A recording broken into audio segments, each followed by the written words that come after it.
Bismillahirrahmanirrahim. Assalamualaikum warahmatullahi wabarakatuh. Waalaikumsalam warahmatullahi wabarakatuh. Alhamdulillah pada malam ini kita bisa berkumpul dalam sebuah acara yang kita kemas ngobrol bareng jeung Kiai.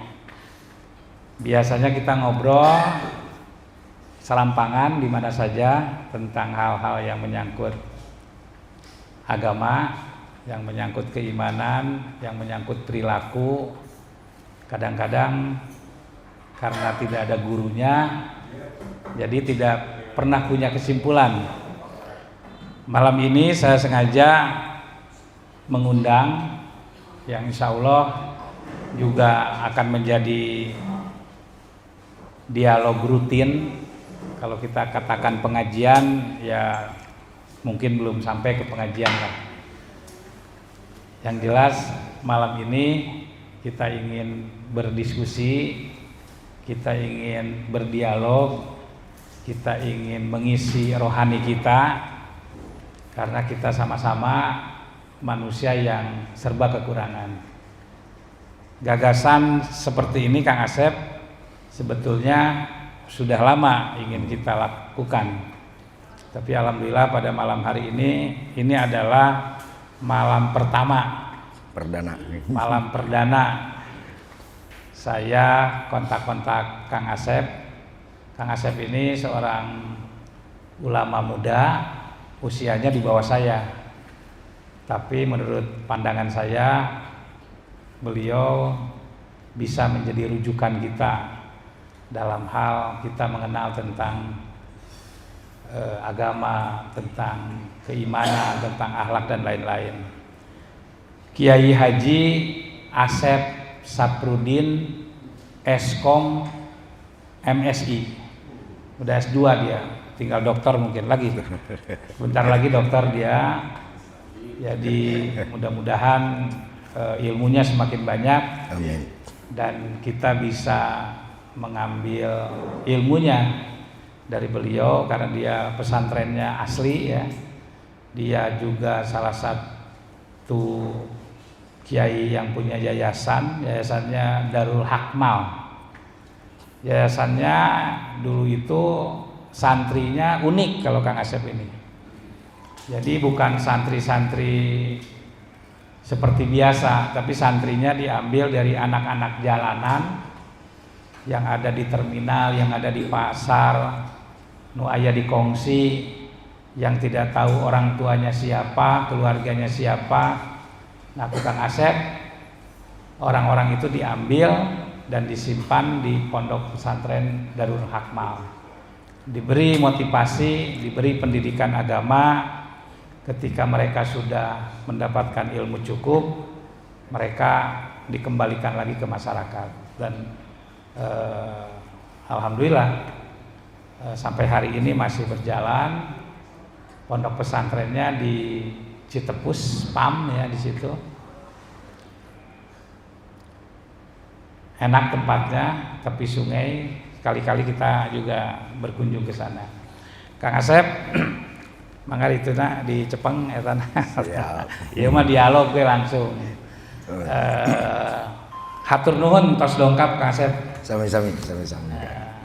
Kang Asep, kita sehari-hari kadang-kadang dengan kawan-kawan, biasanya saya hari Jumat, Sabtu, Minggu itu ada di Dapil di Sukabumi, tepatnya di Pelabuhan Ratu ini.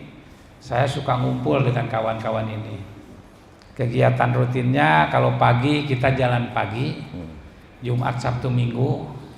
Kalau minggunya ada senam jantung. Nah, kalau di sela-sela itu kita suka berbincang-bincang tentang agama. Karena kan sekarang zaman media sosial ini sudah banyak tafsir-tafsir yang kadang-kadang juga secara logika bisa diterima gitu. Tetapi apakah tafsir itu atau agama itu hanya bisa diterima oleh logika saja? Malam ini kita akan membahas satu surat saja saya ingin Pak Asep menjelaskan tentang isi ayat Al-Quran surat Al-Ma'un. Nah, ini Al-Ma'un ini pendek tapi bermakna, ya, tapi berbobot. Nah, ini kadang-kadang kan dibolak-balik Pak Asep. Jadi berbicara tentang ibadah ritual, tetapi juga di situ terkandung ibadah sosial. Maka di obrolan ini kita punya tema. Tema kita itu atau moto kita itu tuntaskan ibadah ritual, lapangkan ibadah sosial. Jadi moto kita itu. Nah, bagaimana cara menuntaskan ibadah ritual yang benar menurut kaidah-kaidah yang benar, dan bagaimana kita melapangkan ibadah sosial tentunya dengan etika dan moral yang benar. Mungkin malam ini saya ingin mendapatkan penjelasan dari Kang Asep. Coba tolong surat Al-Ma'un ini dari ayat 1 sampai 7 bisa dijelaskan. Nanti silakan kawan-kawan bertanya gitu. Karena ini surat sangat simpel, tetapi ini menurut kami ini penting. Ya, ada dua hal yang dibahas di sana, ada soal sholat, soal ibadah ritual, juga ada kaitan dengan ibadah sosialnya. Mangga Kang Asep dijelaskan. Hatur nuhun Bapak Iman Adi Nugraha, Kang Iman, dan juga sahabat-sahabat teman-teman semua. Alhamdulillah gagasan ini cukup baik, apalagi melihat judulnya. Gitu. Judulnya oke, cana naon kalau mun geus keren abis lah gitu. Tuntaskan ibadah ritual, lapangkan ibadah sosial. Beliau pintar ngambil rujukannya surah Al-Ma'un. Jadi begini, ibadah sosial dengan ibadah ritual itu sebenarnya seperti kita menjalani sesuatu.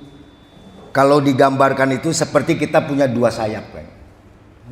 Seperti kita punya dua sayap. Ritual oke, sosial oke, berarti sayapnya sehat. Kalau sayapnya sehat, orang itu pasti terbang tinggi. Tetapi kalau satu saja, ngaplek gitu tah. Ngaplek hiji ritualnya gagah, tapi sosialnya butut. Nah, ini yang nanti akan disinggung di ayat ini. Itu sebagai mukadimah saya. Kemudian juga sama, bager mah bager, kepeduliannya tinggi, tapi soratala. Nah, dia tak jang-jang lah oke, ngaplek satu. Eta mah Pak Kades Uwo ketinggalan. Ya, nah ketika satu sayap saja patah satu, maka disitulah akan terjadi problem. Kita tidak akan terbang, paling kalau kita terbang mungkin semeter 2 meter jatuh, semeter 2 meter jatuh. Lihat saja merpati. Kalau satu sayapnya saja patah, dia tidak bisa terbang tinggi. Itu saja. Baik, berkaitan dengan surah Al-Ma'un. Surah Al-Ma'un kan semuanya ada 7 ayat. Saya bacakan dan mudah-mudahan ayat ini menjadi keberkahan buat kita semuanya. A'udzubillahi minasyaitonir rajim. Ara'aital ladzi yukadzibu biddin. Pertama, Allah itu berfirman dengan satu pertanyaan. Kalau dalam dunia ilmu pesantren ini istifham. Jadi ara'aita, maka para mufassirun ketika ro'a itu kan artinya melihat asalnya. Tapi bisa juga apa kamu tidak perhatikan? Bisa. Apa kamu bisa menelaah? Boleh. Apa kamu bisa menganalisa? Boleh. Tentang apa? Alladzi yukadzibu biddin. Siapa yang berdusta dalam agama? Secara konteks begitu. Ad-din di situ juga bisa dimaknai tentang pembalasan, hari pembalasan.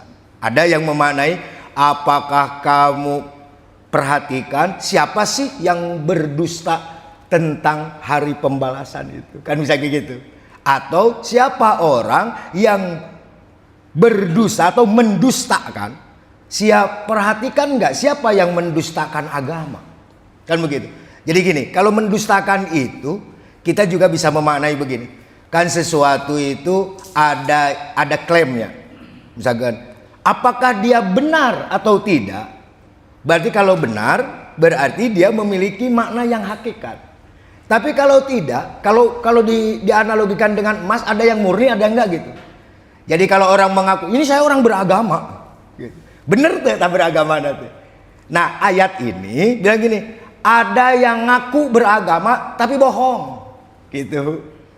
Ada yang gini, dia ngaku beragamanya imitasi itu mah. Yeah. Bisa jadi begitunya. Nah, siapakah itu? Gitu kan? Siapakah itu? Apakah kita? Dijawab oleh ayat ini. Ini disebut dengan tafsirul ayat bil ayat, menjelaskan ayat Quran dengan ayat Quran.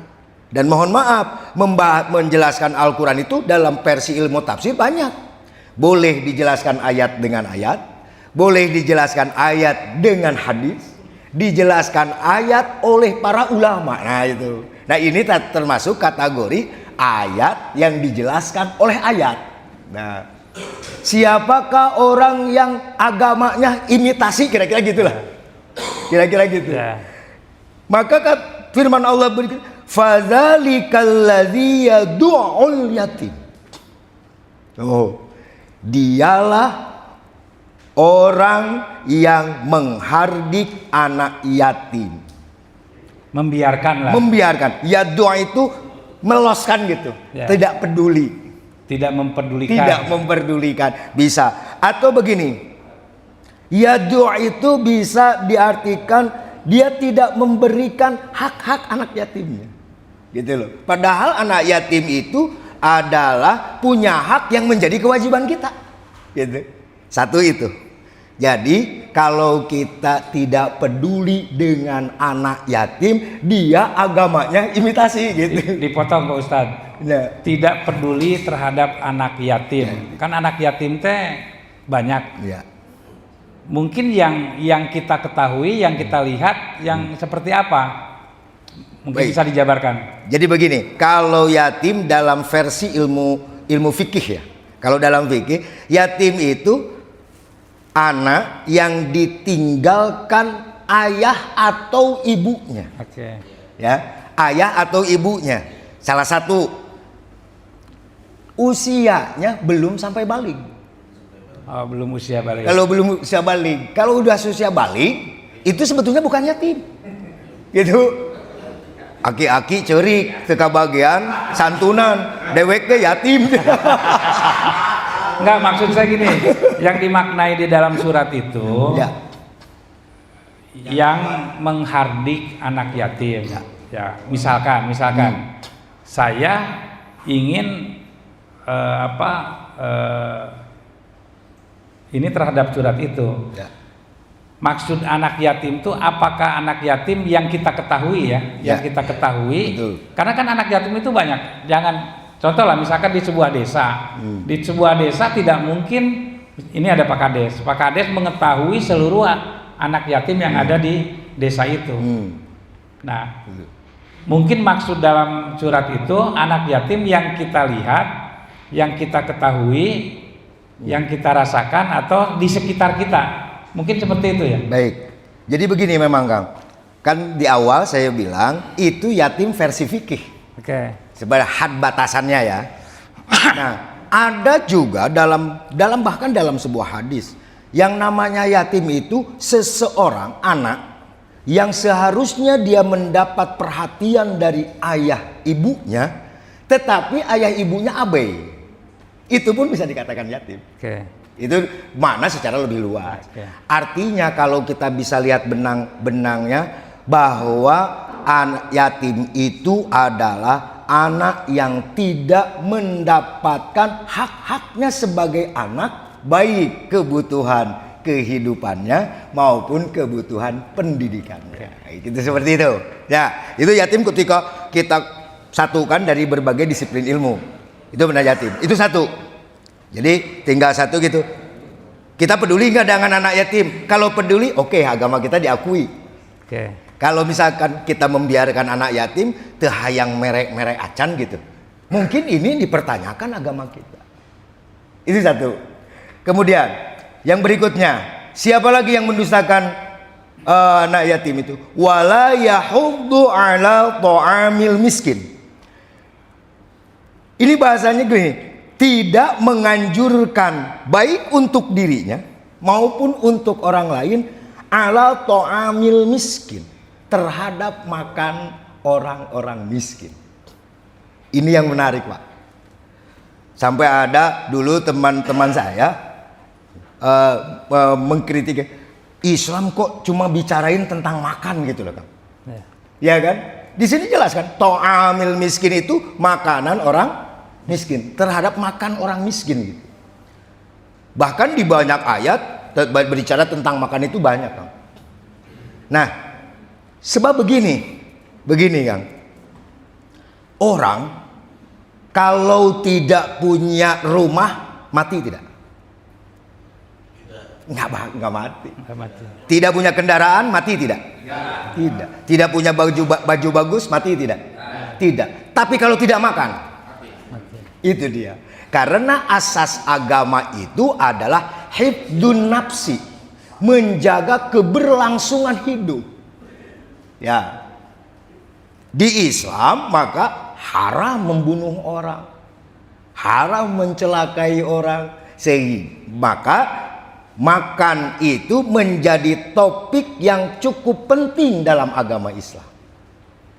Bahkan menjadi indikator ketika makan itu dita'alukan dengan orang miskin, yang notabene menurut kita mungkin orang miskin itu agak kesulitan mendapatkan makanan. Kan gitu. Nah, orang yang mendustai agama itu dia terpeduli terhadap orang yang miskin yang susah mendapatkan makanan. Jadi agamana bohong lah. Agamana bohong gitu. Salatna ge bohong. Salatna bohong.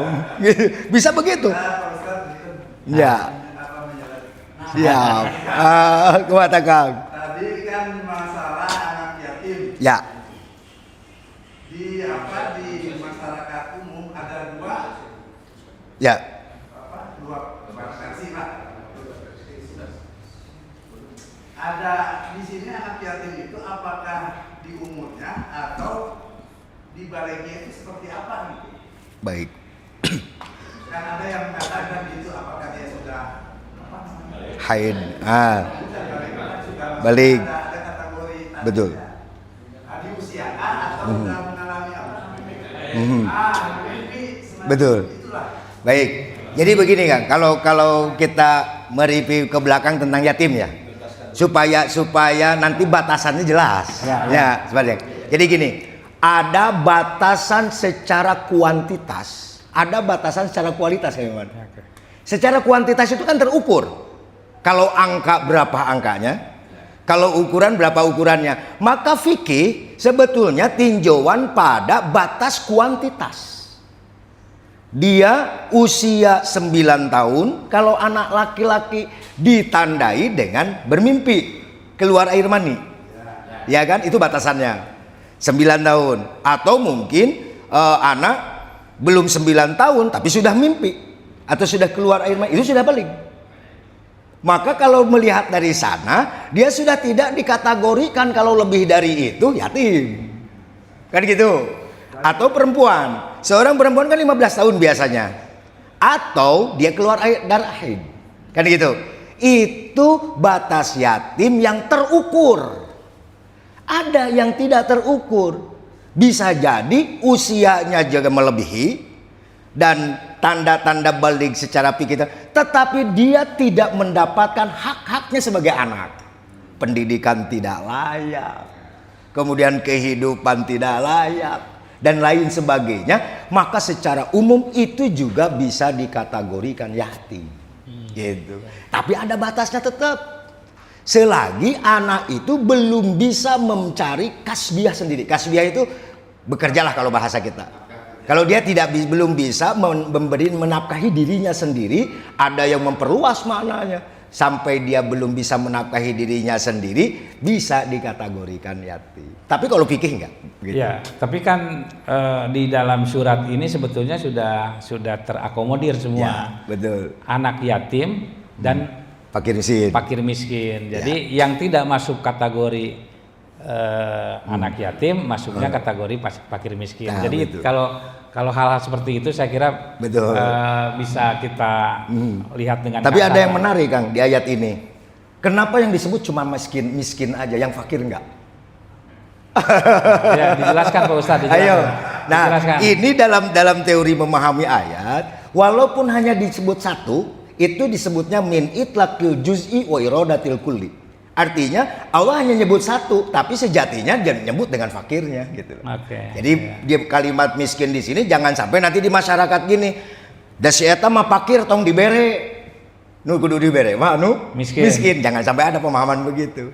Jadi miskin di sini mewakili disebut fakir Miskin. Nah, itu. Gini, di sini setelah Allah bertanya tentang siapa sih yang agamanya orisinil, kira-kira gitulah. Ya. Lalu di ayat yang ketiga Allah berfirman begini, fawailul lil musallin. Fawailul, kecelakaanlah atau celaka. Atau ada yang memaknai fawailu itu neraka wail. Ada juga. Gitu. Maka celakalah lil musallin, orang yang sholat.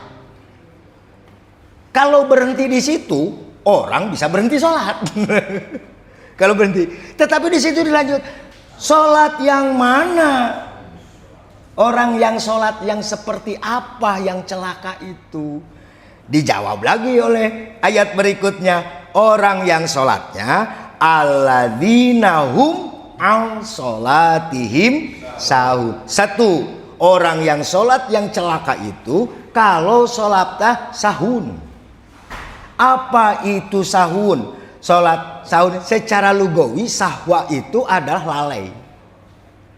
Lalai, tahu itu wajib tapi nggak mau, termasuk sahun tuh.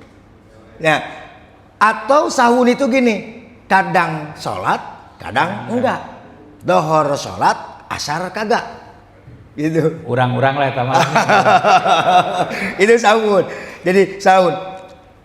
Bahkan Imam Jalaluddin As-Suyuti dengan Imam Jalaluddin Al-Mahalli memaknai sahun itu gini, yang mengakhirkan sholat dari waktunya. Gitu. Gus masuk sholat duhur sekarang jam 11.57. 54 ya, 57. Sampai jam 15 lebih 1. Tahu sholat itu jam 11 sudah masuk. Deres sholat duhur nate jam 14.45. Berarti itu kan sudah mengakhirkan. Nah, dalam kata Imam Jalaluddin itu sudah dalam kategori sahur. Itu satu. Artinya orang yang celaka terhadap sholat itu yang sholatnya tidak serius, kan? Dalam sholatnya tidak serius gitu. Maka terukurnya satu, kenapa Al-Quran mengatakan sahun itu lalai? Lalai itu kan terukur, kan? Dia kerjakan atau tidak, tidak lalai.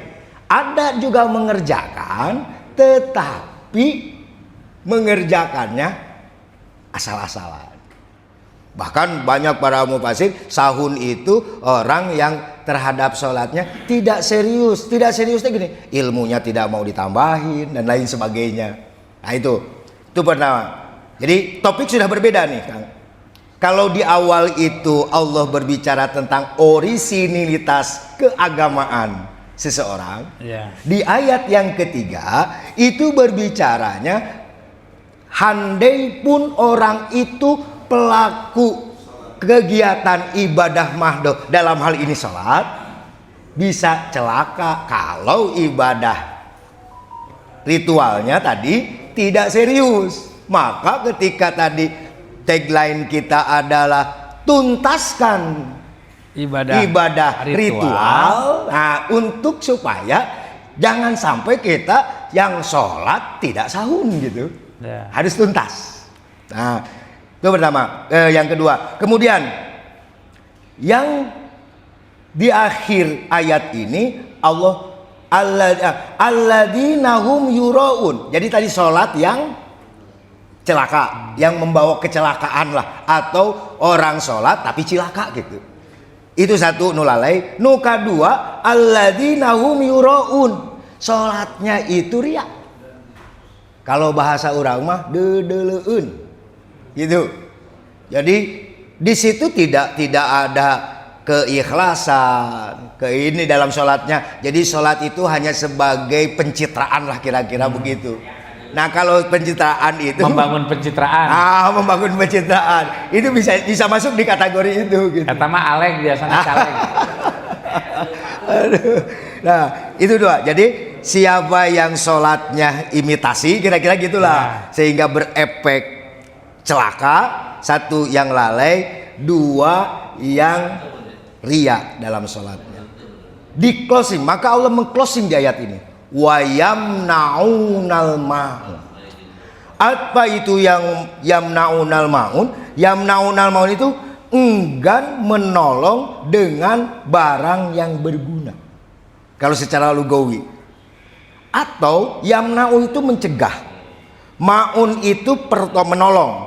Kalau ada orang misalkan mau menolong orang lain, lalu kita cegah, lah untuk apa bantu dia, nggak usah dengan berbagai argumennya, itu masuk dalam kategori. Kayak kan gitu. Jadi tong lah si eta mah kamar ge teu milih urang. Aya gitunya. Aya teh. Nah eta termasuk eta jigana. Betul. Jadi saya lamun narik pare-pare sok ditoya tong si eta mah baheula. Gitu ya Kang. Betul. Ya. Jadi artinya gini, ketika ada orang ingin berbuat baik, lalu dia mempengaruhi orang lain supaya kebaikan itu jangan dilakukan, itu masuk dalam kategori yamnaunal ma'un. Termasuk dalam kategori itu. Seharusnya sebagai orang yang beragama, sebagai orang yang taat, ketika berbuat kebaikan seharusnya bukan mencegah. Harusnya kebaikan itu pun kita bareng-bareng kerjakan gitu. Bahkan kalau perlu ayo motivasi kita berbuat baik. Pastabikul khairat, berlomba dalam kebaikan. Lapangkan ibadah sosial. Jadi tepat itu. Ayat ini bisa menjawab judul Pak Iman tadi, tuntaskan ibadah ritual supaya sholat kita tidak berkategori sholat yang tadi. Lapangkan ibadah sosialnya tanpa syarat. Ya. Nah, jadi memang sengaja malam perdana ini saya kupas karena ini adalah malam yang kita mulai ya. Baru pertama kali kita punya moto tuntaskan ibadah ritual. Lapangkan ibadah sosial. Maka kita cari surat-surat nih. Ternyata saya menemukan surat Al-Maun ini 1-7. Makanya malam ini kita bahas sampai tuntas, Pak. Jadi pondasinya itu. Jadi mudah-mudahan malam ini nanti kalau ada yang mau bertanya silakan. Tapi ini belum tuntas, Pak Ustadz, belum tuntas. Masih ada waktu. Jadi kalau kita lihat dari ayat 1 yang kedua, berarti ada 2 fase. Satu fase Allah menyuruh kita berpikir. Allah menyuruh kita berpikir, menganalisa, melihat, memperhatikan tentang siapa orang yang benar-benar beragama. Siapa orang yang mendustakan agama. Artinya kan nanti logikanya atau lawannya yang mendustakan. Iya, gitu. Siapa orang yang benar-benar beragama. Nah, jadi kan di situ yang ditanya siapa yang berdusta terhadap agama, maka sebaliknya berarti dia yang beragama beneran. Jadi gitu. Kemudian yang kedua, Allah berfirman tentang ibadah ritual. Ibadah ritual juga hati-hati. Tidak semuanya ibadah ritual akan membawa kepada hal-hal yang diharapkan syariat. Ternyata ada ibadah ritual juga justru kembali kepada pelakunya. kan begitu. Ya. Nah itu kemudian di situ baru Allah tadi memberikan kalau yang tadi tentang keagamaannya seperti tadi, satu jangan menghardik anak yatim, dua membiarkan anak fakir miskin. Tentang ibadah ritual itu adalah bagaimana kita supaya sholat itu berkualitas, jangan lalai, serius kerjakannya, dan jangan sekali-kali mencegah orang lain untuk berbuat baik. Gitu. Jadi lalai di sini bukan akibat kita mengabaikan orang miskin dan anak yatim. Lalai Bukan. dalam konteks itu. Bukan. Ini lebih kepada memberi sifat orang yang sebagai pelaku sholatnya. Fawailul lil musallin kan. Maka celakalah bagi orang yang melakukan sholat. Maka disifatilah siapa yang celaka orang melakukan sholat itu, seperti itu tadi. Ya. Adapun nanti menjadi ada efek sosial, dia menjadi tidak peduli, boleh jadi diakibatkan ibadah ritualnya tidak serius, gitu. Okay. Ibadah ritualnya. Nah. Kira-kira itu untuk pengantar di pembahasan kita malam ini. Baik, Iman. terima kasih Pak Ustadz. Tadi sudah jelas, gamblang. Pak Ustadz, Pak Kiai menjelaskan tentang surat Al-Maun. Karena surat Al-Maun ini kalau menurut saya ini sangat sangat nyambung dengan moto kita, ya, moto dialog kita.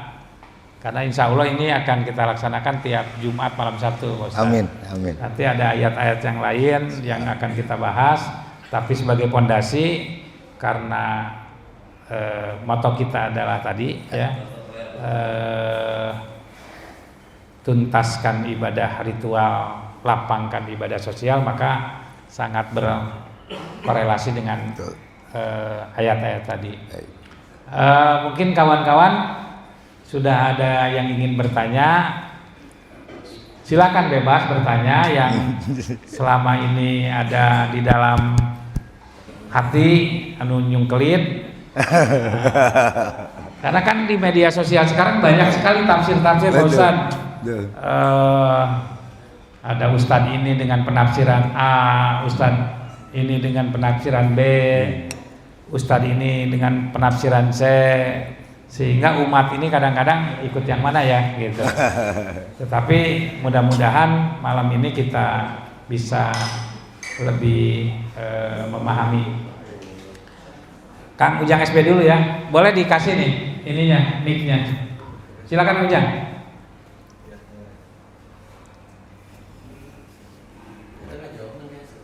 Enggak. Terima kasih atas Bapak Imam yang terhormat, yang mulia, yang kita hormati bersama guru kita Kiai Haji Rokok Kang, rokok Kang. Syafruddin Eskom MSD. Bismillahirrahmanirrahim. Assalamualaikum warahmatullahi wabarakatuh. Waalaikumsalam. Bismillahirrahmanirrahim. La yazuru nasya'in bersama alim. Terima kasih atas kesempatan yang diberikan. Tadi kita sudah kupas satu surah Al-Quran, surah Al-Maun, yang menjelaskan tentang kepedulian kita sebagai umat beragama, umat beragama kepada sesama kita, kepedulian sosial. Bapak Ustadz, Pak Kiai, ada yang saya pertanyakan dan mungkin juga motif dari Fasirin, ya, bahwa dalam ayat tadi dari Abdul Yatim itu terfokus pada status anak yang ditinggalkan oleh bapak atau ibunya. Tetapi Fasirin yang lain menyebutkan bahwa yatim itu adalah kelompok orang yang lemah dan kelompok orang yang tidak terlindungi. Ya tentu saja dalam keseharian kita terlalu banyak contoh. Mungkin saya tidak bisa menyebut kejadian di mana-mana.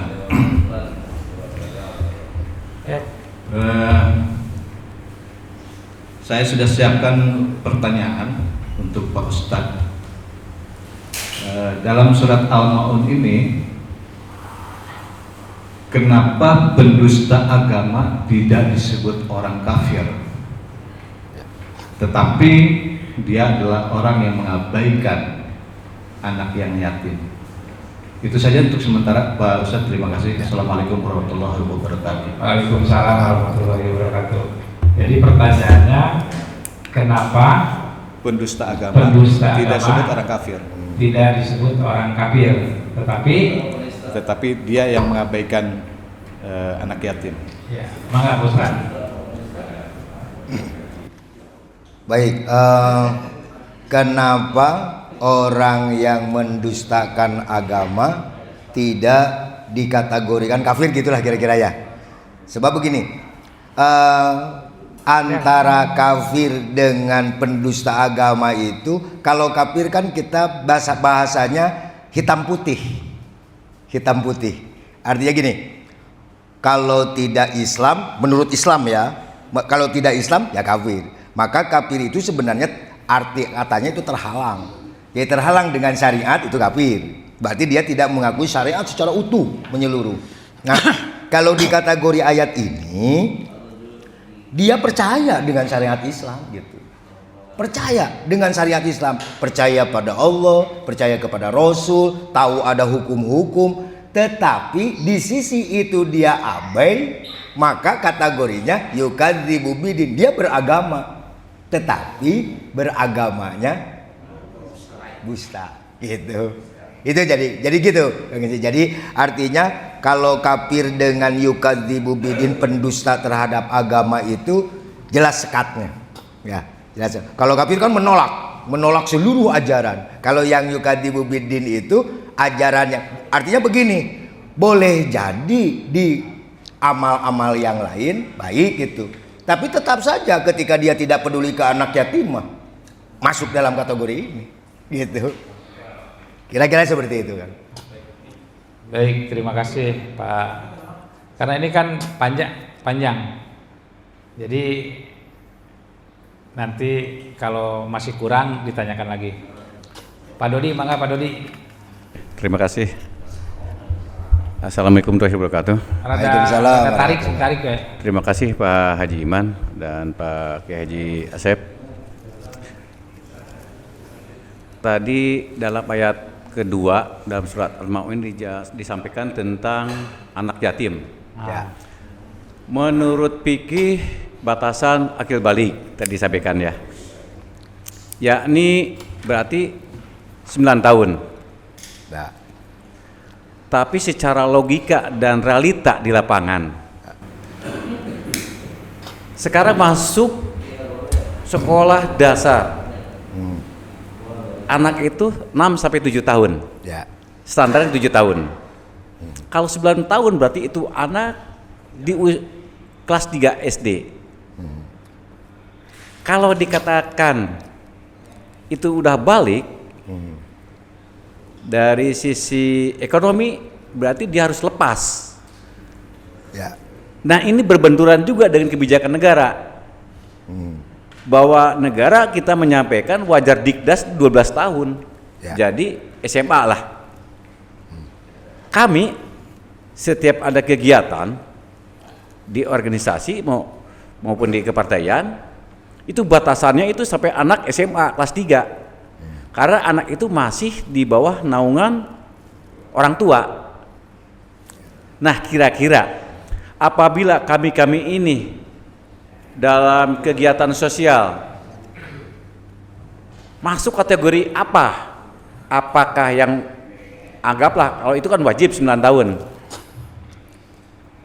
Apakah ini harus dirubah juga? Bahwa Islam itu adalah toleran dan ruhama bainahum. Ada kasih sayang. Ya.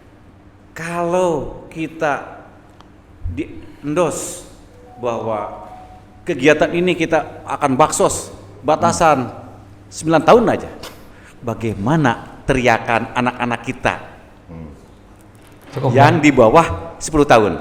Ya. Pertama itu. Yang kedua, apakah anak, kalau negara menyampaikan bahasa nasionalnya adalah anak yang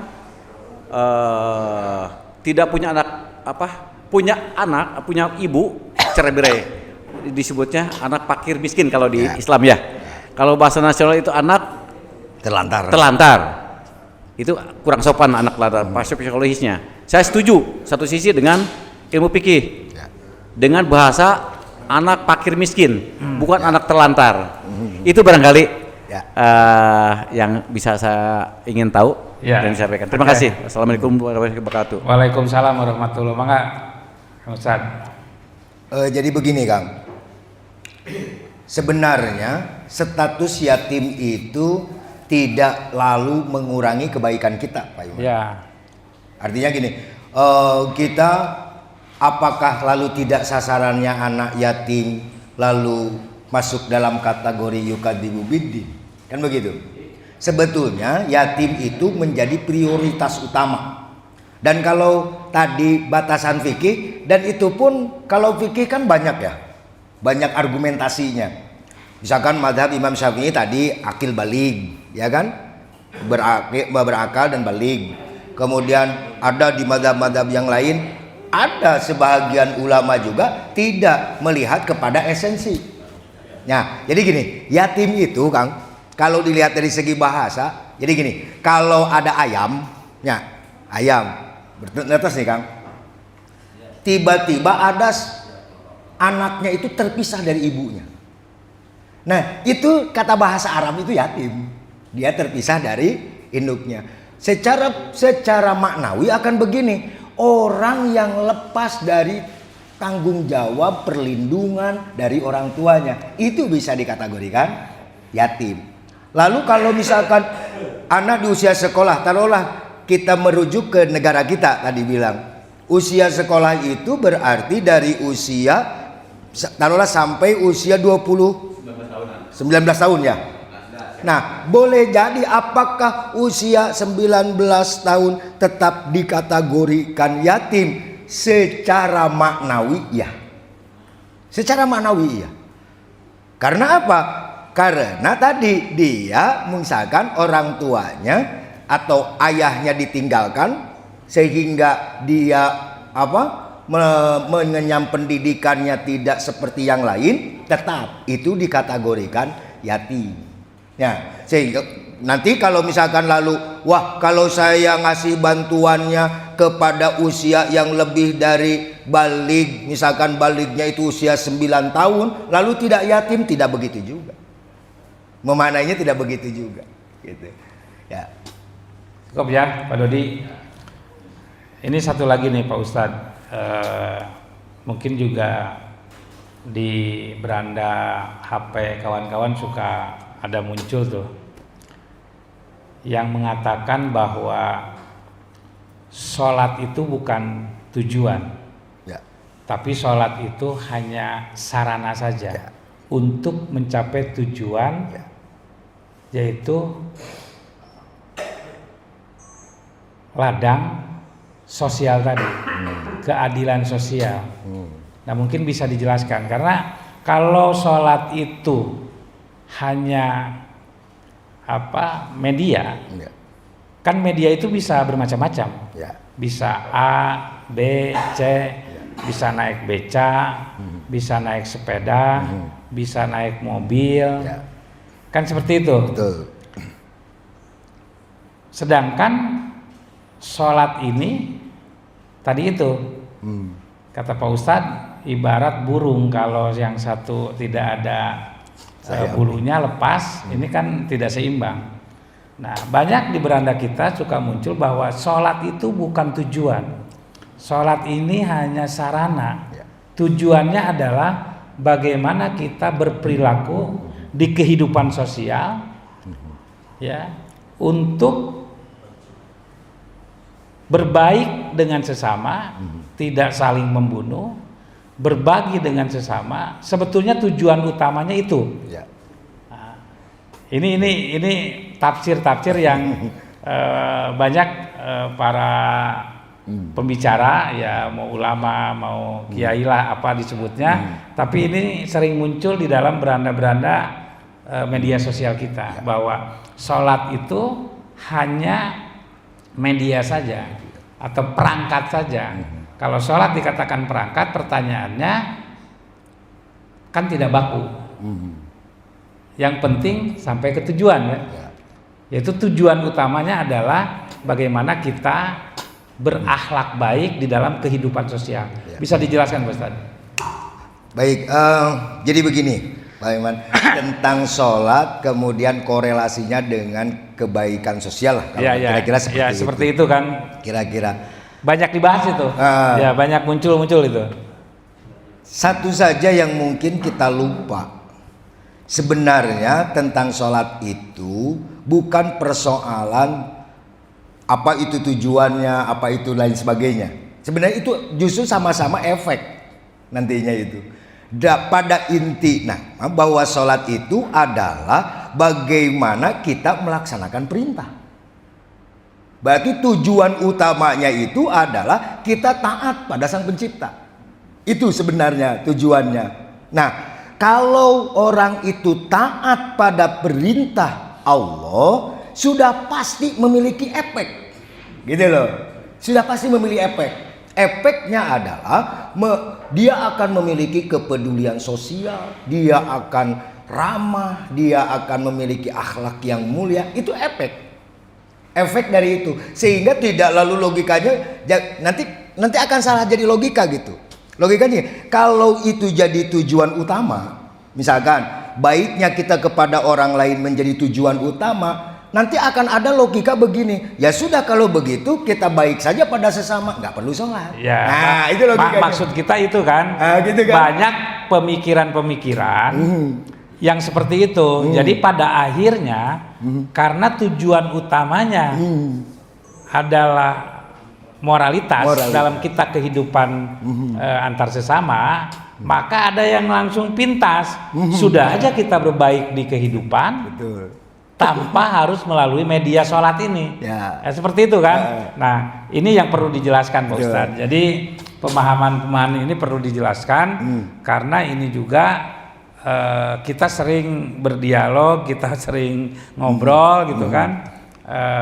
Tentu kita ingin ini mendapatkan penjelasan dari orang yang memang sudah paham betul tentang ayat-ayat itu. Jadi kembali kan begini, jalur berpikirnya gitu ya, jalur berpikirnya. Jadi nanti jangan sampai logika membaliknya itu keliru, ya kan? Jadi gini, pertanyaan saya akan menjadi, kapan sholat itu ada? Ya kan? Pada prinsipnya sholat itu ada ketika Allah perintahkan. Berarti intinya sholat itu melaksanakan perintah, kan gitu tujuannya. Tujuan kita sholat laksanakan perintah. Maka Allah memberikan, kalau kamu laksanakan perintah saya, kata Allah, maka efeknya akan ini disampaikan gitu loh. Nah, kemudian ketika setiap perintah Allah itu kan begini, Pak. Kalau saya sering menganalogikan ya, ada yang sifatnya konkret, terukur, nyata, ada yang sifatnya abstrak.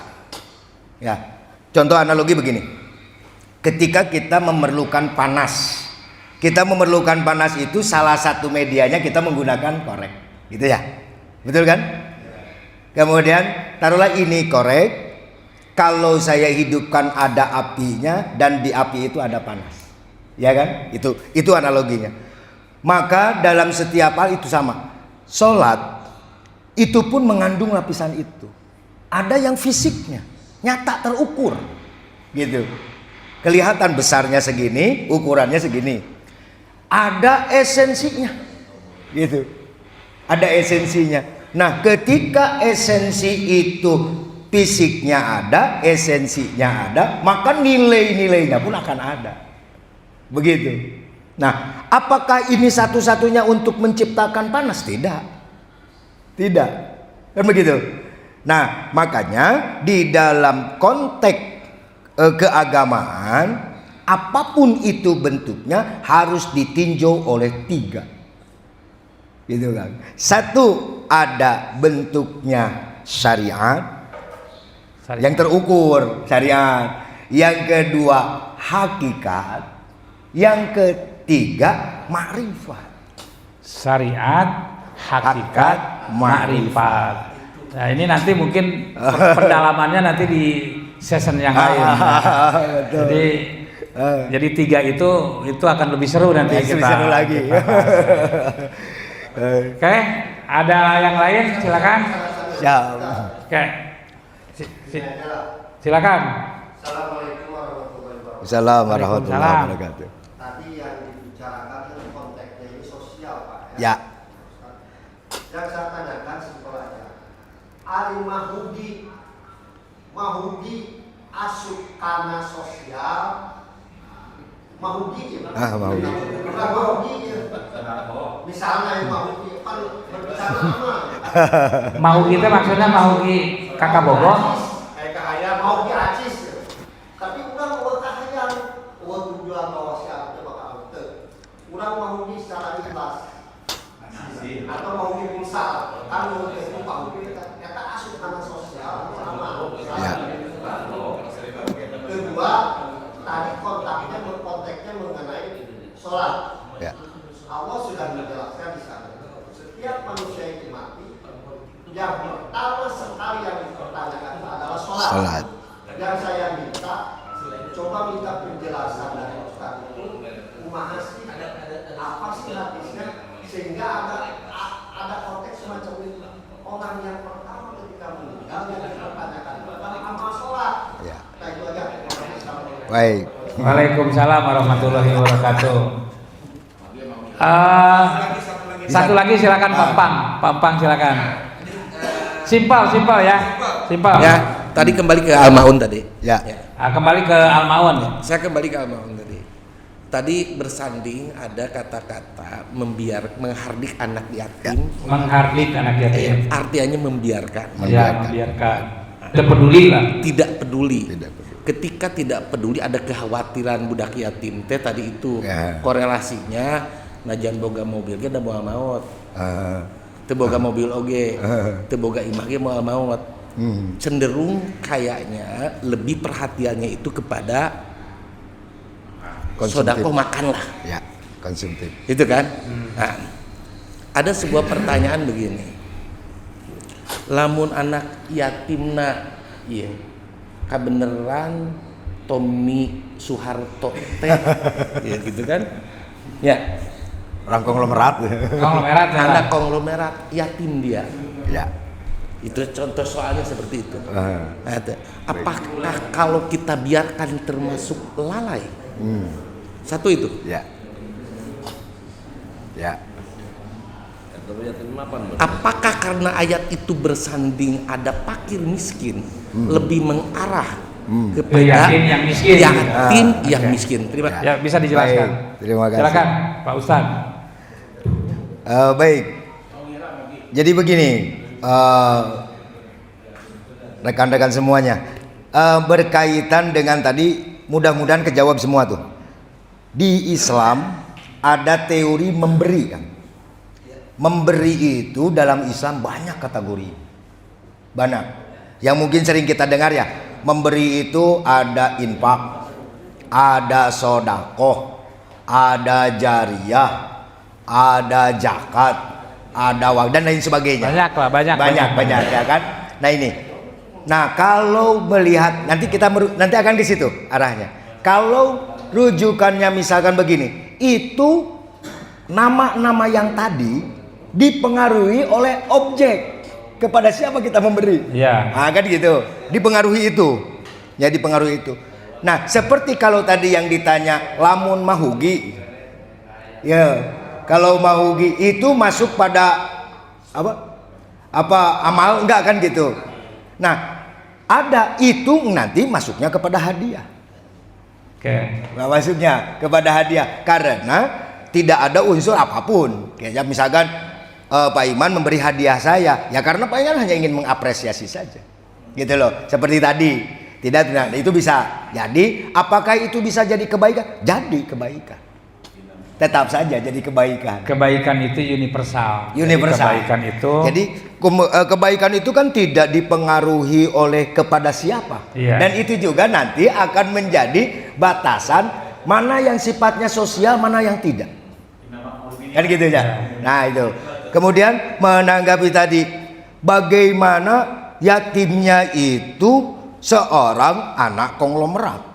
Ya. Apakah kalau kita biarkan masuk pada kategori yad'un, apa tidak? Kan gitu. Nah, kan di situ sudah jelas. Kalau yang namanya yad'un itu berarti dia tidak peduli sama sekali, pasti posisi orang itu tidak berdaya. Betul nggak? Dan mungkin bukan hanya dari sisi kemampuan kemampuan tadi dia pasti bisa makan karena dia banyak peninggalan orang tuanya, tetapi mungkin dari sisi-sisi lain dia juga ada kekurangan. Perlindungan, pendidikan dan lain-lain, mungkin seperti itu Pampang. Jadi begini Kang, yatim itu ya tidak dibatasi oleh kemampuan finansial. Tidak. Sebab apa? Bahkan ada orang ditinggalkan, ayahnya kaya, ibunya maju, tapi dia tidak dididik dengan agama yang benar. Itu pun bisa dikatakan yatim. Dan kalau kita lalaikan, termasuk orang-orang yang menista kalau kita agama. lalaikan, kita tidak peduli dengan itu, gitu. maka masuk kategori yatim. itu. Berarti itu kan bukan memberikan paham terhadap anak kan? Betul. Nah, seperti begini, kita cukup, ibunya cukup gitu kan? Artinya secara untuk makan cukup lah, gitu kan, materi cukup. Tapi dalam hal pendidikan mereka dibiarkan sholat kasih sayang. Ya itu kan, banyak kan. Nah, berarti kan kita memberinya kepada anaknya atau kepada ibunya memberi tahunya ke anaknya langsung. Ke anaknya langsung kan, karena objeknya langsung yatim.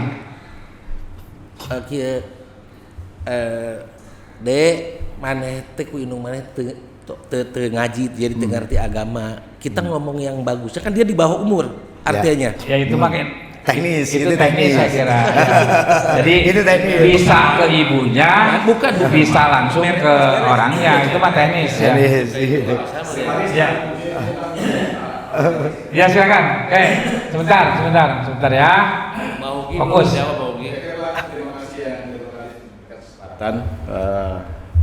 Tadi cukup menarik karena memang temanya yang disampaikan oleh host Bapak Iman Adi Nugraha ini adalah tentang bagaimana kita berkepedulian sosial dalam surat Al-Ma'un tadi.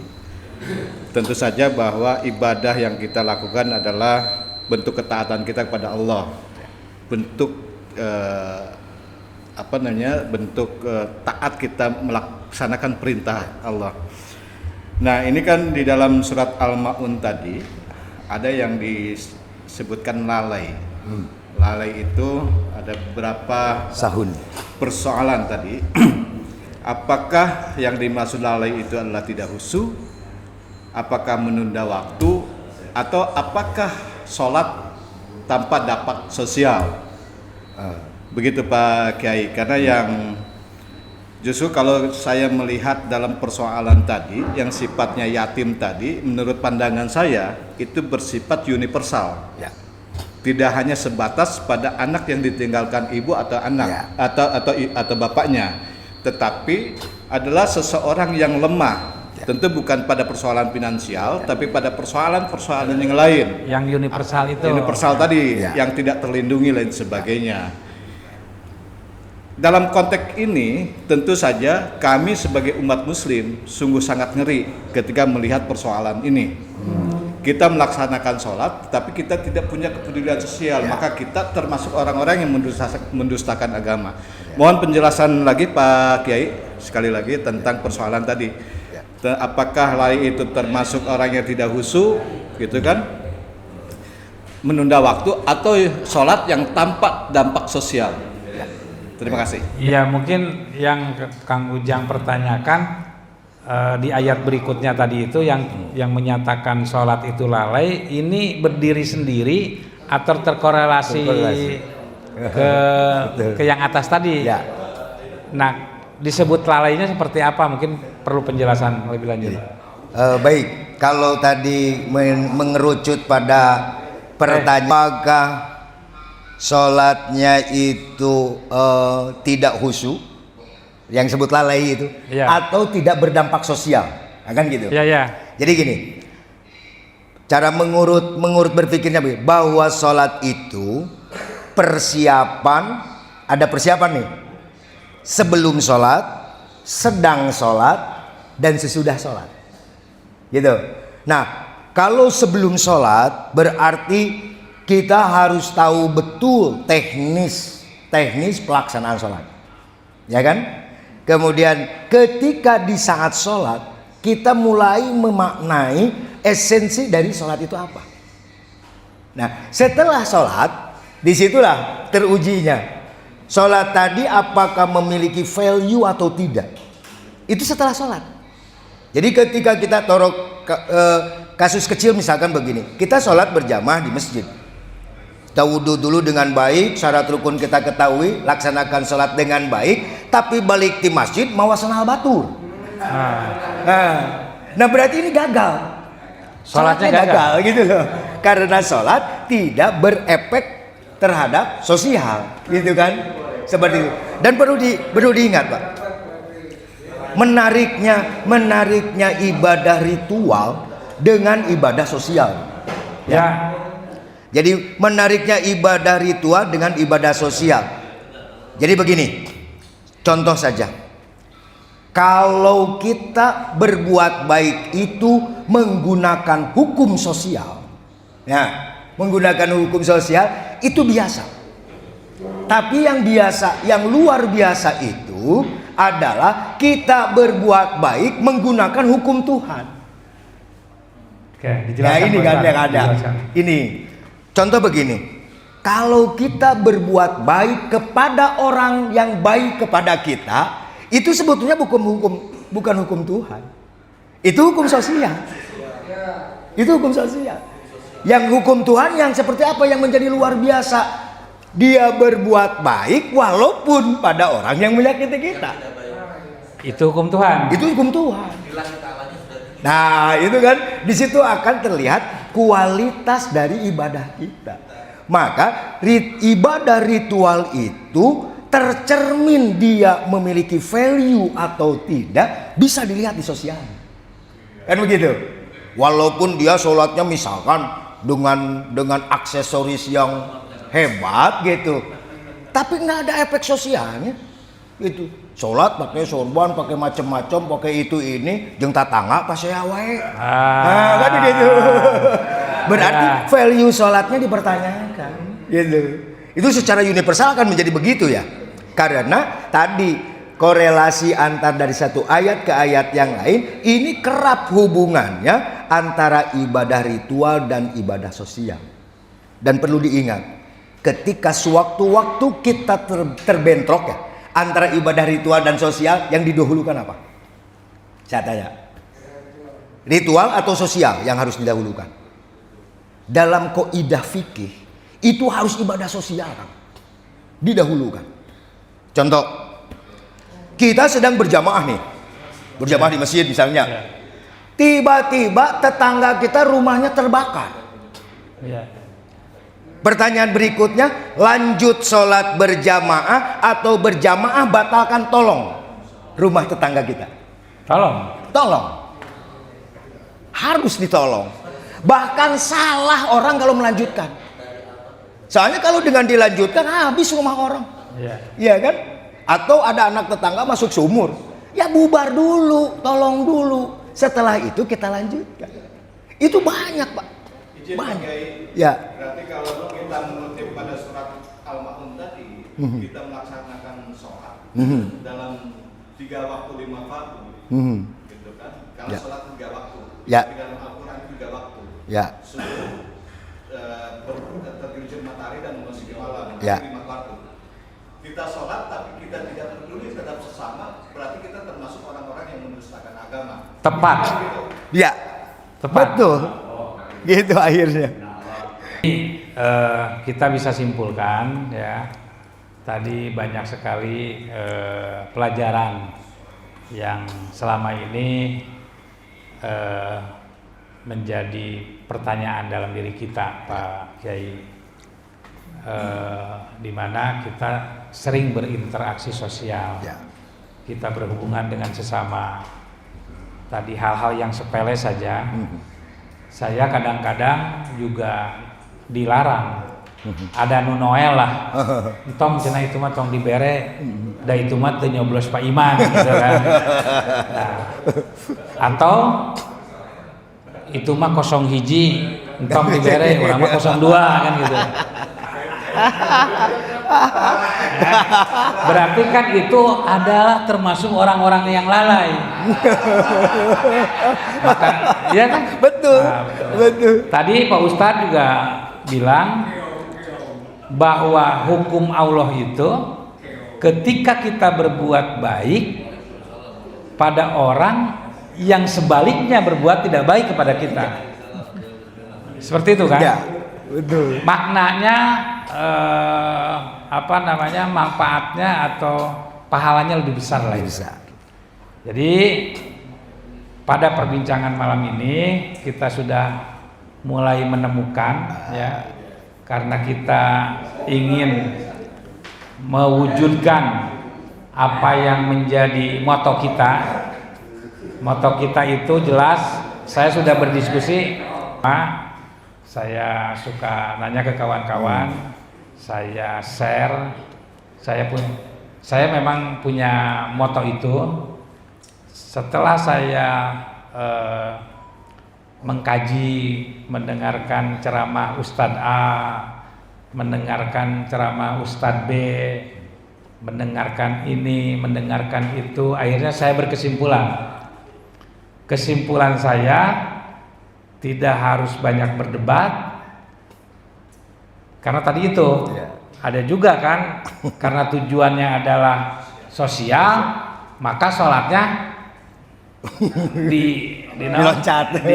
diajengan kan gitu. Akhirnya saya berkesimpulan bahwa, dan ini menjadi moto kita, tuntaskan ibadah ritual, lapangkan ibadah sosial. Saya ente nanya ke Kiai, nanya ke Kang Ujang, Kak Uwok, Kak Empat, Kak kawan-kawan, di-share, dan akhirnya mereka membalas ke saya. Kak Asep Ija, ya, Asep Ija ini sekarang sudah luar biasa ini, menjadi sebentar. Jadi akhirnya saya berkesimpulan dalam moto kita hari ini, menuntaskan umur kita, ya, karena kita ini rata-rata udah di atas 50 tahun Pak Ustaz. Maghrib lah. Kalau kita pesantren lagi habis waktu. Karena pasti di imah jejeritan, budak yang sekolah, yang jajan.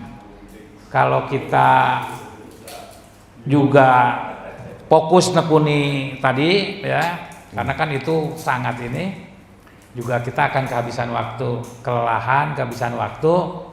Ya akhirnya di sisa waktu ini kita tidak bermanfaat bagi sesama manusia. Maka dari itu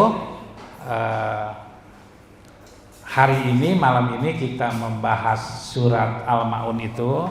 Sengaja saya ambil tema itu.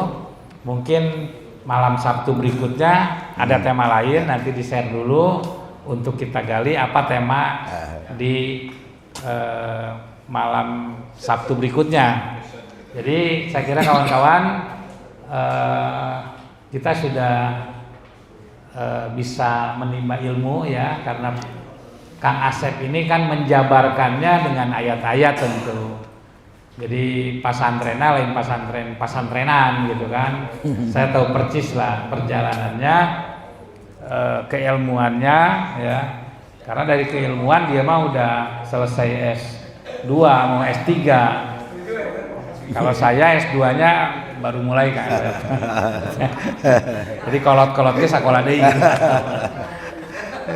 Jadi saya kira itu pada malam hari ini ya kita berkesimpulan bahwa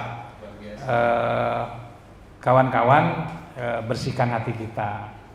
Ya, kita jangan sampai karena politik kita terpecah belah. Karena politik kita saling bermusuhan. Karena politik kita tidak mau saling membantu. Tadi kata Pak Ustadz, kita akan dikategorikan menjadi orang yang lalai, orang yang mendustakan agama ketika kita memilah-milah berbuat baik terhadap orang. Kemudian nu ngalarang tah. Jadi politik itu ya, walaupun orang menyakiti kita, kita harus belajar tadi teh. Saya berkeyakinan semua itu ada di hati ya. Jadi kalau sekarang kawan-kawan anu goreng adat gitu kan, amuk-amukan ya, anu sok kasinggungan, lila amakna teh. Jadi amak mah da wajar nya. Hari sajam 2 jam isu kan hade deui gitu. Jadi kita jangan menyimpan dendam karena tadi esensi kita hidup ini, esensi kita beragama ini adalah tujuannya bagaimana kita berinteraksi sosial dengan baik. Para pemborong tong sarakah ya. Siri sikut gitu yang menangkan proyek gitu kan. Para pemimpin tong milah-milah. Oh si ieu mah baheula ngadukung urang, ieu mah teu ngadukung, ieu disingsikeun. Akhirnya dia tidak bisa menghidupi keluarganya. Itu kan lalai, itu juga mendustakan agama. Jadi pada malam hari ini mari dari pelajaran malam ini, dari apa yang disampaikan oleh Pak Ustadz malam ini, bahwa kita itu harus berbuat baik pada siapapun. Saya kira itu Pak Ustadz. Terima kasih kawan-kawan. Kita ketemu lagi di minggu depan di hari Jumat malam Sabtu. Kita kaji ayat-ayat yang lain. Tujuannya adalah kita menuntaskan ibadah ritual dan melapangkan ibadah sosial. Wassalamualaikum warahmatullahi wabarakatuh. Waalaikumsalam warahmatullahi wabarakatuh.